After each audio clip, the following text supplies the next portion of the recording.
Les damos la bienvenida a la primera edición de Cine Hablado del año 2021, en este mes de enero. Estamos muy contentos de poder estar con el público que nos sigue a través de la página de Facebook y de YouTube de la Hispanic Canadian Arts. Les damos muchas gracias por la oportunidad que nos dan nuevamente de este pequeño espacio de media hora para poder conversar sobre lo mejor del cine latinoamericano.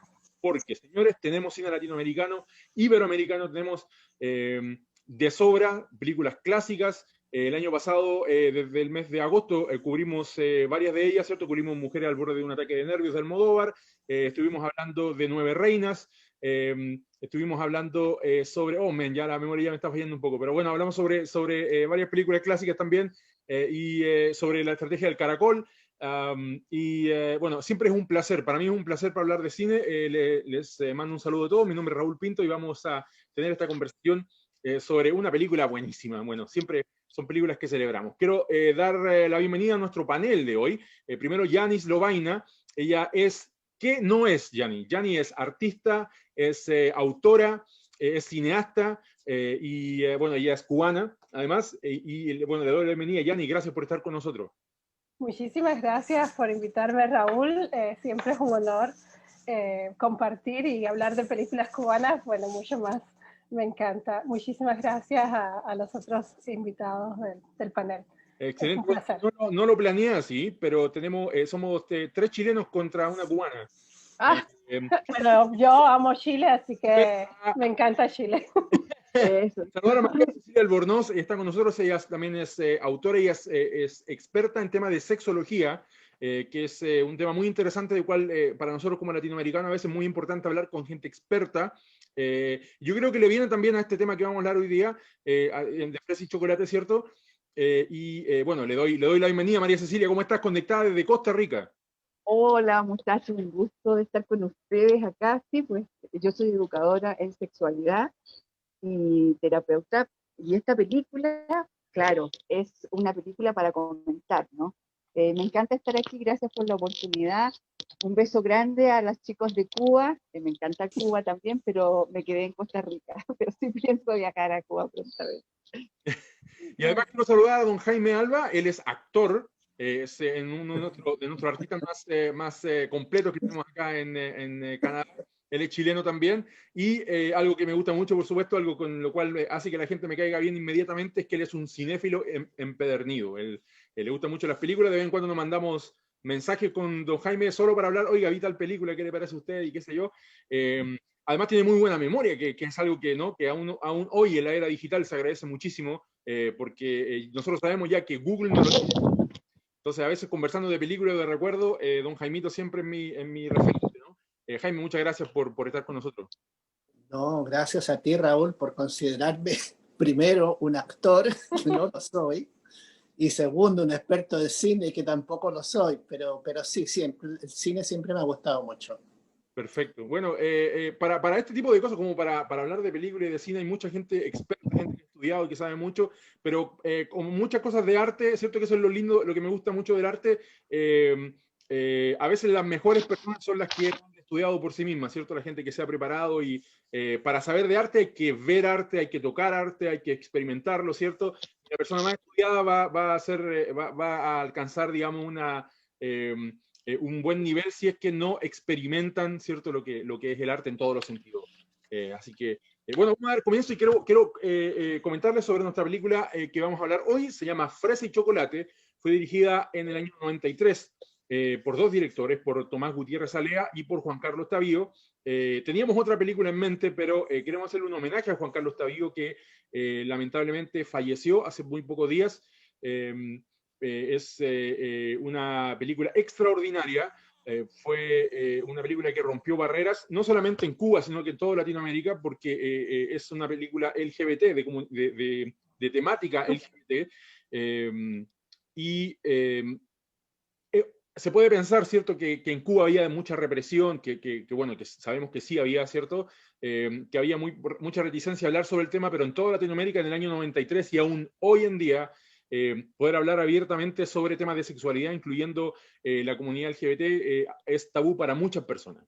Pero Fresa y Chocolate es una película maravillosa porque entra con un tema de manera bella, de manera abierta, de manera muy simple, pareciera ser muy ligera, porque es una comedia, pero pareciera muy, muy simple, ¿no? Que en inglés usan esta palabra que dicen effortless, ¿no?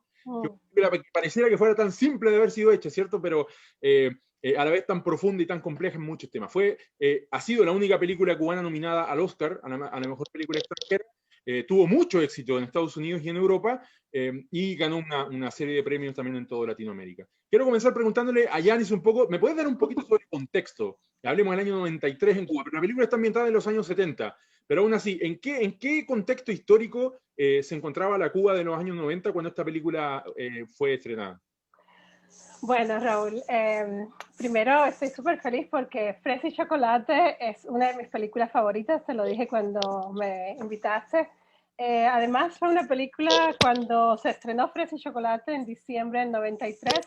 Yo tenía 13 años, era una adolescente inmadura.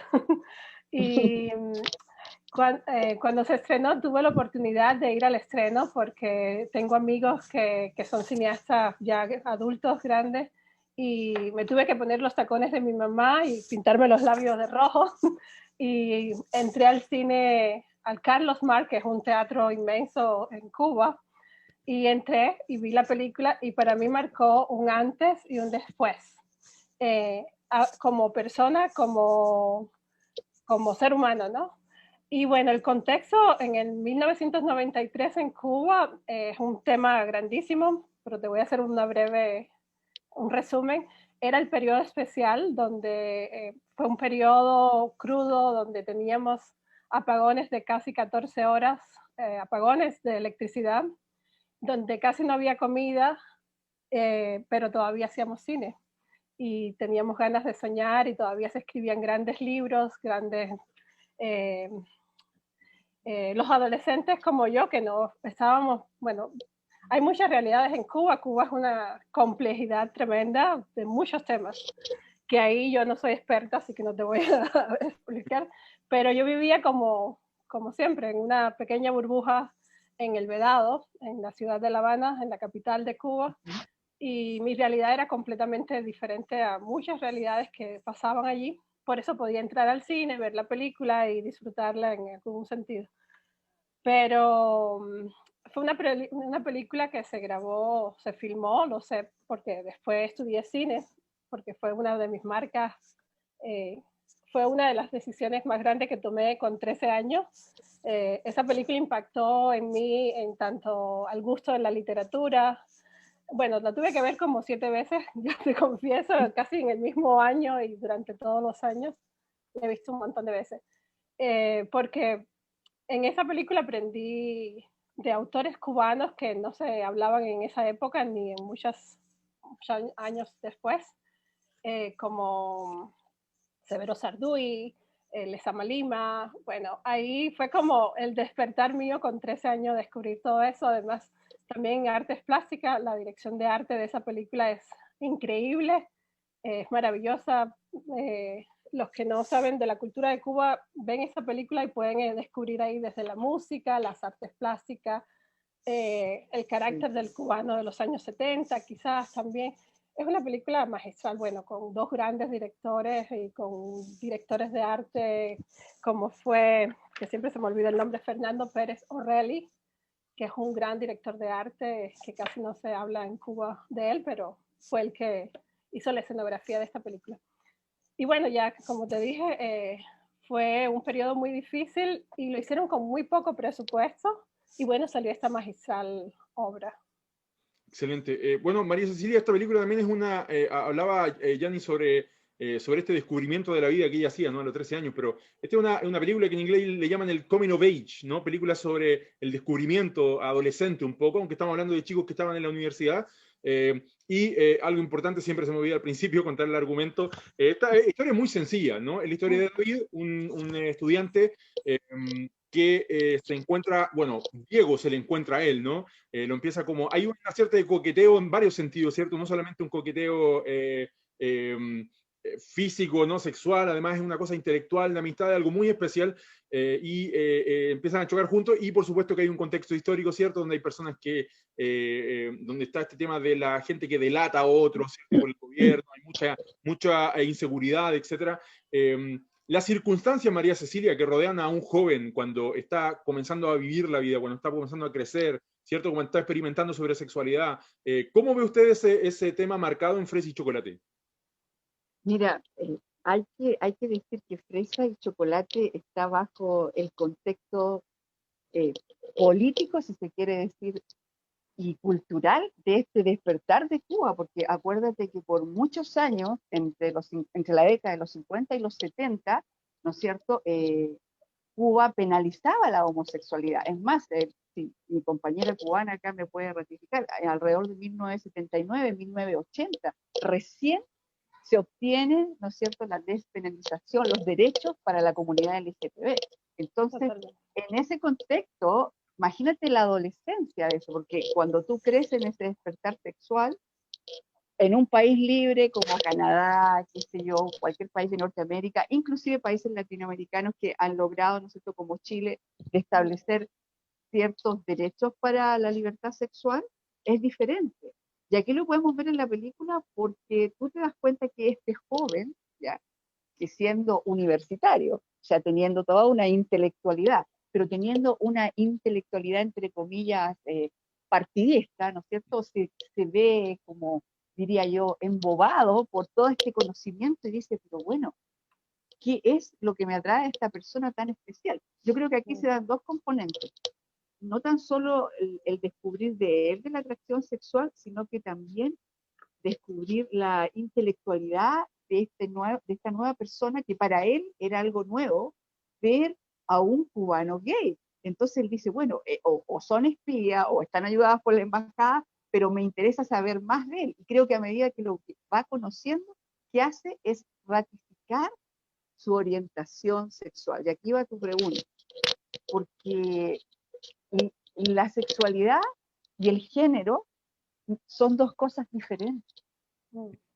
Sí, totalmente. Podemos ver un joven universitario, ¿no es cierto?, teniendo sexo en un motel con una chica, completamente hetero. Pero lo que no significa que su género sea ese género, porque la identidad sexual es algo con lo que yo me identifico. Exacto. Y aquí el personaje claramente se empieza a identificar con esta identidad sexual que es este protagonista que es gay. En otras palabras, o sea, la orientación sexual es con quien te acuestas. Y la sexualidad, el género, es cómo tú te representas y te vistes hacia los demás. Y creo que para Cuba, en ese contexto, debe haber sido muy, muy difícil. O sea, para mí esta es una película revolucionaria. O sea, tiene todos sus entretelos que uno debería develar más. Tiene contexto político, contexto premisorio, ¿no es cierto?, de toda esta revolución sexual. Así que yo pienso que él en esta película muestra cómo un joven ratifica su orientación sexual, que siempre la tuvo, pero la tuvo cercenada, ¿ya? Por muchos factores, ¿no? Quiero volver con ustedes, María Cecilia, aunque quería saltar un poquito, ya vamos con Jaime, pero porque yo creo que esto es importante. Yo creo que el hecho de que haya sido tan atractiva para tantas personas, incluso para todo tipo de personas, yo he conocido gente que incluso que son aún intolerantes, lamentablemente, ¿cierto? De más está decir que en este espacio nosotros somos, ¿cierto?, tolerantes y abiertos a todos los géneros y todas las orientaciones. Pero yo creo que lo que más me gusta de la película, que me atrae muchísimo, y que aún no lo termina, ¿no? Es un poco lo que muy al estilo de lo que hacía Manuel Puig también, ¿no? Con El beso de la mujer araña, es esta conexión emocional que se crea. ¿Por qué como en Latinoamérica, sobre todo cuando tratamos la masculinidad, nos cuesta tanto hablar sobre la atracción emocional que hay? Porque vemos que Diego, ¿cierto?, está descubriendo su sexualidad además, pero yo creo que a Diego lo que más miedo le da con David es admitir que lo admira con todo su corazón. Él lo adora al David y no quiere admitirlo en ningún momento, ni siquiera al final de la película. ¿Qué opina usted de eso, María Cecilia? Bueno, pues mira, primero no lo quiere admitir porque acuérdate que él pertenecía, ¿no es cierto?, era partidista, era PC, entonces obviamente cercenado total eso, el expresar las emociones, la masculinidad, el género masculino lo tienen muy marcado desde la infancia, porque los han enseñado con este prototipo, ¿no es cierto? Que los hombres no muestran el afecto, los hombres no lloran, los hombres no pueden admirar a otro hombre por solo el hecho de admirarlo, de sentir, qué sé yo, ese sentido de grandeza, sentir ese afecto, porque hay un enamoramiento. Yo puedo amar a otro ser humano siendo de mi mismo género, pero no significa que soy homosexual. Claro. ¿Ya?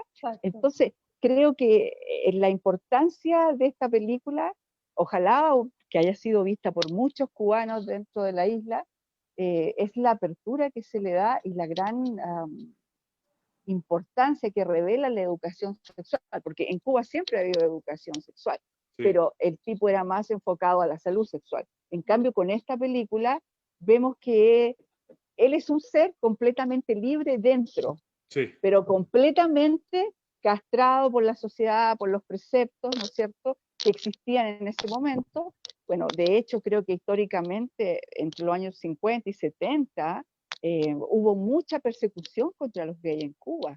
Entonces también tenía miedo, porque si él demostraba todo este afecto, podría pagar hasta con cárcel. Exacto. Claro, porque es una persecución muy fuerte. Es muy, muy interesante. Jaimito, le quería preguntar sobre esto, porque hay algo muy interesante también y que nuevamente que hace que esta película sea tan atractiva para mucha gente, y yo creo que tiene que ver con el oficio del director Tomás Gutiérrez Alea, que era un legendario, ¿cierto? Él hizo una de mis películas favoritas, que es Memoria de su desarrollo, que es muy buena, y además la del burócrata, ya ni no me recuerdo el nombre, ya me voy a acordar, algo, Diario de un burócrata, o sí, que también es muy bueno, de los 50. Él era un director con mucho oficio, hacía muy bien comedia, pero me recuerda mucho, esta película es como una de esas películas que le llamaban screwball comedies, esas comedias que fueron tan famosas, Jaime, en los 40 o en los 30, donde salía, por ejemplo, ¿sabe qué? El personaje de David me recuerda mucho a Katharine Hepburn, ¿no? Que hacía, ¿se acuerda usted, Jaimito, de esta película de La fiera de mi niña, donde salía con Gary Grant y tenían un leopardo que ella era una profesora, o no? Estas películas donde la chica tenía mucha personalidad, y el tipo era como más un poco más tímido, y ella se le tiraba encima y lo perseguía toda la película, ¿no? Por eso le llamaban screwball comedy. Le recuerda esto un poco porque David, perdón, es un tipo que obviamente que está en una sociedad reprimida, pero él no es reprimido para nada, ¿no? Tiene una tremenda personalidad, y él no solamente picotea, ¿no?, a Diego por el tema de la atracción y de la sexualidad, sino que además lo picotea diciéndole, tú eres revolucionario, mira, yo leo libros que no están aprobados, ¿no? Yo veo arte que no está aprobado. ¿Qué opina de esta como cine clásico, ¿no?, romántico, pero que en este caso es entre dos hombres y no entre un hombre y una mujer? Bueno, la película, yo he visto casi todas las películas de Cary Grant, pero esa no la he visto. No. Así que no te puedo comentar sobre eso. Pero del director lo que puedo decir de que fue una persona muy visionaria, en el sentido de que él además, ¿son dos los directores o uno? Son dos, sí, pero sí. Son dos. Bueno, debe haber sido un trabajo de conjunto. Entre los dos decidieron hacer algo que era incluso peligroso, porque era un tema que no se sabía cómo se iba a aceptar, y sin embargo decidieron hacerlo. Y eso en sí, el empuje que ellos tuvieron para hacer la película merece valorarse. Ahora, la impresión que a mí me dejó la película fue muy distinta a lo que yo pensé que la película yo la vi hace 2 días atrás, no la había visto antes. O sea, no he tenido tiempo de digerirla como debería haberlo hecho. La vi solamente una vez, pero me impactó muchísimo.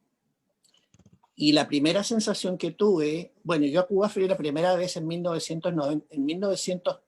2013, que es prácticamente 10 años después de la época de la película.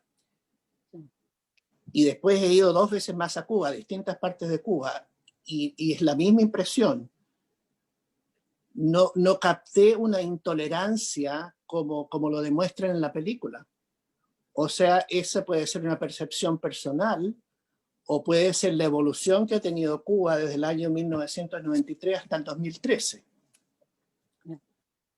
Y la película como película, lo que encontré yo extraordinario es que dos personas de un mundo tan distinto, a pesar de ser las dos personas cultas, una persona, la cultura está solamente centrada en lo que había sido su experiencia, y la otra persona diametralmente opuesta, una persona tremendamente cultivada, conocedora del arte, conocedora de la música, conocedora de la religión, y a pesar de esa situación tan desusual, cuando cuando se empieza el respeto mutuo entre ellos dos, logran romper la barrera de la tolerancia.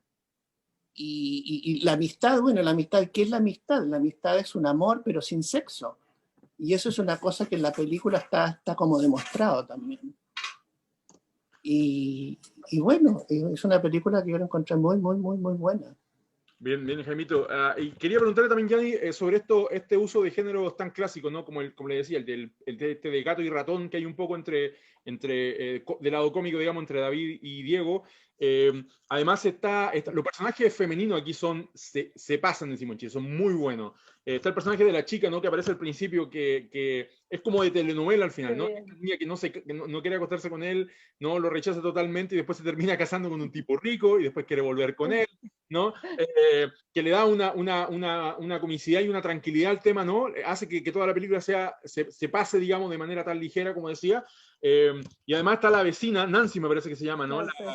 Que es mi personaje favorito, bueno, después pero es tremendo, un personaje muy bello, ¿no? El de la chica que está ahí mirando todo el tiempo, me gusta mucho cómo lo hace la actriz, que se llama Marta Ibarra, si no me equivoco. Mirta Ibarra. Sí. Bueno, es que Mirta Ibarra es una grandísima actriz, además cineasta, súper dramaturga también, y fue la esposa de Titón. Ajá. Y entonces, bueno, Mirta es una de mis actrices también favoritas. Y el personaje de Vivian, que lo hace Marilyn Solaya, ahora es una gran directora de cine, defensora de los derechos de la mujer, es amiga, es una persona que admiro muchísimo, Marilyn Solaya. Es una gran actriz. Ese fue como uno de sus primeros personajes como actriz y lo hizo magistral. A pesar de que es un personaje pequeñito, pero secundario, sí. Pero creo que lo hizo increíblemente grande. Raúl, algo que yo quería mencionarte y que no puedo olvidar, que para mí es súper importante, esta película está basada en un libro que se llama El hombre, el bosque y el hombre nuevo, y es un libro de Zenel Paz, es uno de los autores cubanos, Premio Nacional de Cine recientemente, pero es un gran escritor. Y creo que, bueno, para mí como cineasta, el guión es fundamental para hacer una buena película. Ahí también tenemos que darle ese crédito a Zenel Paz, porque si no, no puedo estar tranquila, no puedo dormir esta noche si no digo que es Zenel Paz. Muy, muy bueno, no, de verdad, los diálogos son tremendos. Es increíble. La historia, así como decía, está muy bien armada. Está manejada con mano de maestro por ambos directores, pero no, la historia la destacamos porque es buenísima. Quiero que usemos los últimos minutos que nos quedan para hablar de lo que yo creo es el elemento que va más arriba que todo en la película. Esta es mi opinión, y es Jorge Perrugorría. Es el actor que hace de Diego. Me sorprendió aún más cuando vi una entrevista a Jorge Perrugorría donde ustedes ven que no se parece en nada al personaje, en nada. Uno podría decir, bueno, por lo menos, no la manera de hablar, nada, pero uno lo ve, el tipo es otra persona. Y estuve viendo una entrevista donde él explicaba que él estaba haciendo teatro en ese tiempo y estaba trabajando mucho con el método de teatro japonés, ¿no? Donde es muy andrógino, donde los hombres se pintan de mujeres, ¿no? Y tienen una actitud. Entonces dice que cuando lo vieron actuando, le dijeron, tú vas a hacer el papel de Diego porque lo estás haciendo muy bien.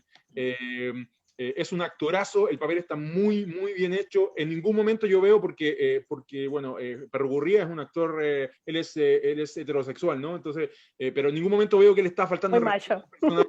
¿Cierto? En ningún momento usted ve que le está haciendo algo malo, ¿no? Que le está burlándose, que está haciendo una burla. Nada. Es un personaje desde el principio con corazón, todas las líneas las dice perfecta, todo lo dice con sentimiento y eleva si toda la película ya estaba muy bien armada, ¿cierto?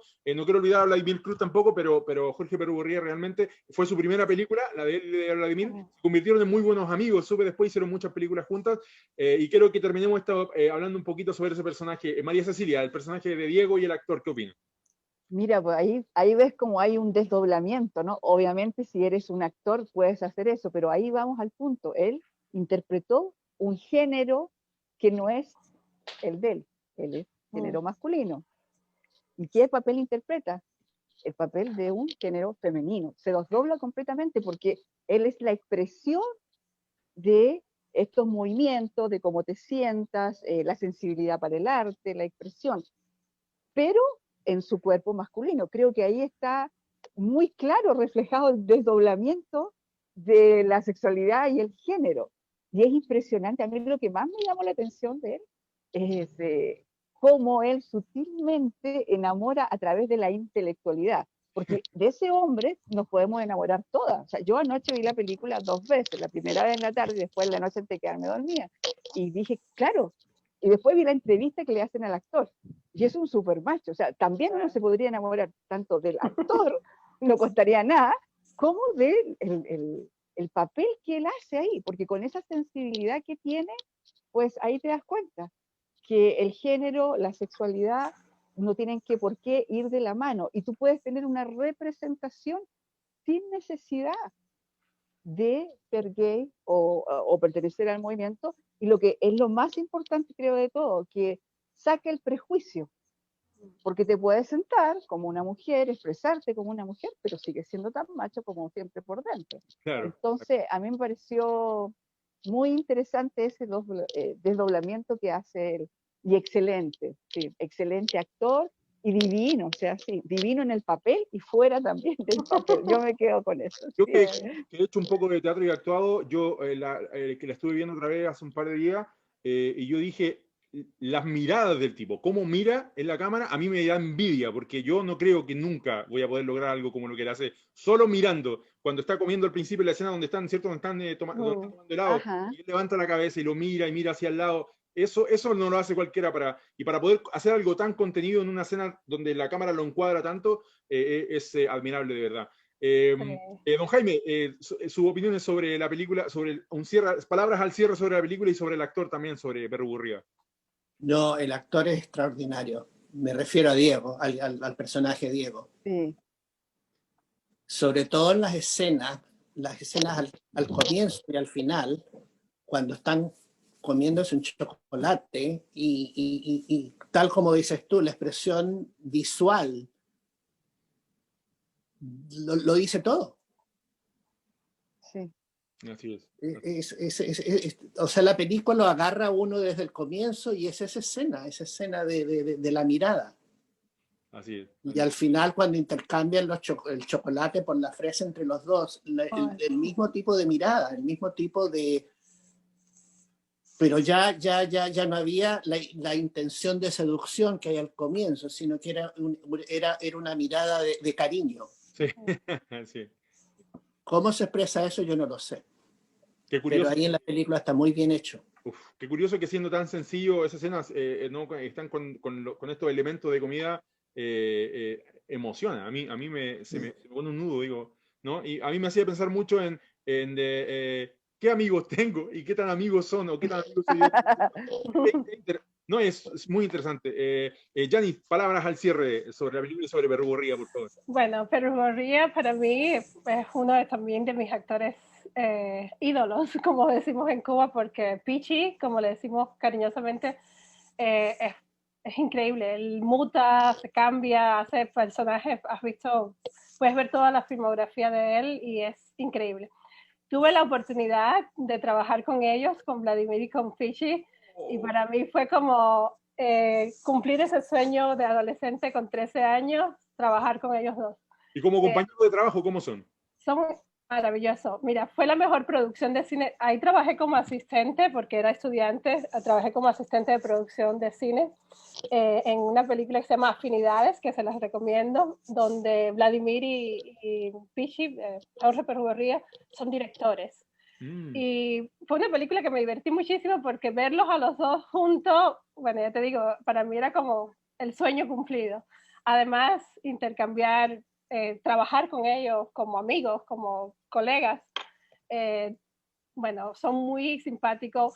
Creo que eso es algo que el humor también está reflejado en esta película, en Fresa y Chocolate, porque los cubanos tenemos un nivel, bueno, me considero así, ¿no? Tenemos un sentido del humor increíble, a veces un poco ácido, quizás un poco incomprensible para algunos países, pero yo siento que la comedia es como parte de nuestra realidad, nos reímos de todo, nos reímos, y es como un leitmotiv, es algo recurrente que todo el mundo dice, los cubanos se burlan hasta de su propia madre, es cierto. Yo creo que es cierto. Y eso es algo que... Nosotros podemos más o menos estar de acuerdo porque tenemos un humor también muy seco a veces, que todo el mundo entiende. Y, pero no, agradezco mucho, muchachos, el tiempo que nos han dado para poder conversar. Estamos hablando de una película bellísima, ¿cierto? Que podemos, nuestra idea en Cine Hablado, el nombre de nuestro espacio, es poder hablar cada mes sobre lo que en Chile llamamos sandía escalada, ¿no? Que están, ¿no?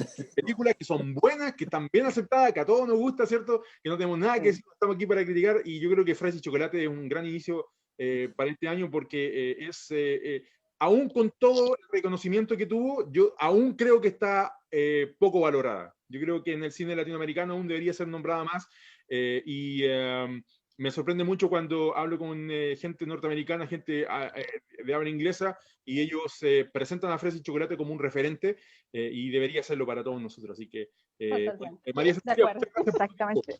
Ese es el punto, pues, Raulito, que justamente este tipo de programa y todo lo que hacemos en forma alternativa, el cine clásico, el cine en español, no tiene la envergadura que se le da a otra película que puede ser comercial con mucho más valle de inversión, porque aquí nos damos cuenta que con mucho esfuerzo se ha hecho Fresa y Chocolate, pero creo que hay que poner en el nombre el cine latinoamericano y llevarlo, ojalá pudiera estar dentro de, ¿por qué? ¿No? De las opciones en Netflix, que exista, ¿no es cierto?, una categoría de nuestro cine, ¿por qué no?